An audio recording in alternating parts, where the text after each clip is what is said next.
स्वर्ग का अधिकारी। कंजूस लाला जी की कहानी। किसी नगर में एक धनी व्यक्ति रहते थे। उनका नाम था लाला जी। लाला जी जब बूढ़े हो गए तो एक दिन उन्होंने मन में सोचा, सारा जीवन पैसा कमाने में खप गया। अब तक दान धर्म और पुण्य का कोई काम नहीं किया, इसलिए मरने से पहले कुछ करना चाहिए। किसी से सुना था कि अंतिम समय में गाय का दान करने से भी सभी पाप मिट जाते हैं और मनुष्य सद्गति को प्राप्त होता है। लाला जी ने सोचा, क्यों न गाय का ही दान किया जाए। मन में ये निश्चय कर वे गाय की तलाश में निकल पड़े। एक गुज्जर के पास गाय भी मिल गई, लेकिन सौदा नहीं पटा। उस मरियल गाय की कीमत लाला जी 2 रुपये से अधिक नहीं देना चाहते थे, जबकि गुजर 2.25 रुपये से कम कीमत में गाय को नहीं बेचना चाहता था। बात बनी नहीं तो लाला जी खाली हाथ वापस लौट गए। कुछ दिनों के बाद लाला जी बीमार पड़े और इतने कमजोर हो गए कि उन्हें जीवन की आशा न रही।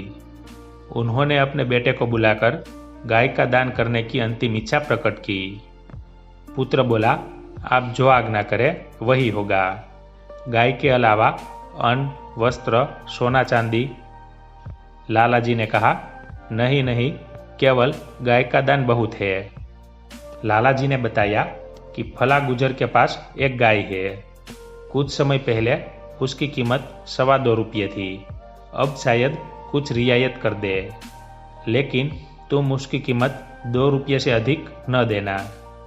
पिता की आज्ञा पाकर पुत्र गुजर के पास पहुंचा और 2.25 रुपये में गाय खरीद कर ले आया। लाला जी को जब मालूम हुआ कि बेटा गाय की पूरी कीमत चुका आया तो ऐसा सदमा पहुंचा कि तत्काल उनकी मृत्यु हो गई। इस बीच गाय कमजोर हो चुकी थी, अतः लाला जी की मृत्यु के 4 घंटे बाद वो भी चल बसी। मरने के बाद लाला जी की आत्मा को यमराज के पास पहुंचाया गया और उनके पाप पुण्य का लेखा जोखा करने के बाद यमराज बोला, लाला जी, आपने अपने जीवन में पुण्य का कोई काम नहीं किया। मरते समय एक गाय का दान किया है, वो भी 4 घंटे बाद मर गई। इसलिए आपको 4 घंटे का स्वर्ग मिलेगा और बाकी समय नरक में बिताना पड़ेगा। लाला जी बोले, कोई बात नहीं, मुझे 4 घंटे के लिए स्वर्ग मिला है तो लूँगा। पहले स्वर्ग भेज दो, शेष समय मैं नरक में बिता लूँगा।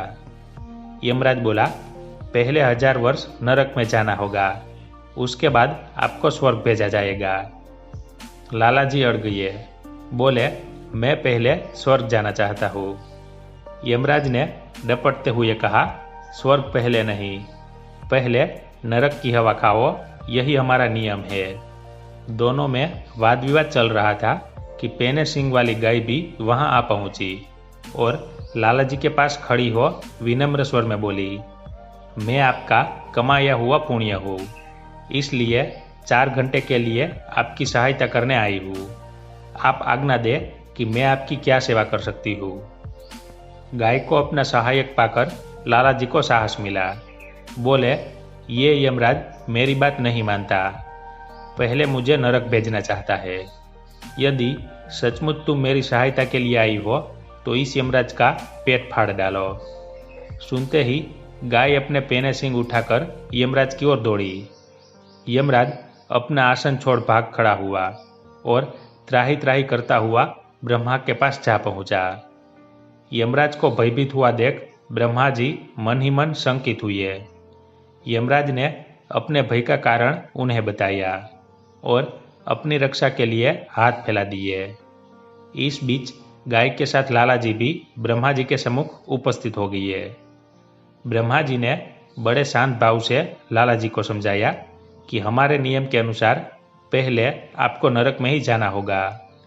प्राणी के पापों का प्रायश्चित जब हो जाता है तब वह स्वर्ग का अधिकारी बनता है, इसलिए पहले नरक में जाइए। लाला जी अपनी बात पर अड़े थे, बोले, ये नहीं होगा, मैं पहले स्वर्ग भोगना चाहता हूँ। ब्रह्मा जी ने क्रोध में आकर डपट दिया, तुम्हारे लिए हम अपने नियमों का उल्लंघन नहीं कर सकते। जीवन में तुमने थोड़ा सा पुण्य किया है और 4 घंटों के लिए स्वर्ग की प्राप्ति कर सके हो, जबकि हमारे पास ऐसे जीवों की कमी नहीं है जो जीवन भर पुण्य कमाते रहे। उन्हें भी पहले नरक में भेजा जाता है, बाद में स्वर्ग की प्राप्ति होती है।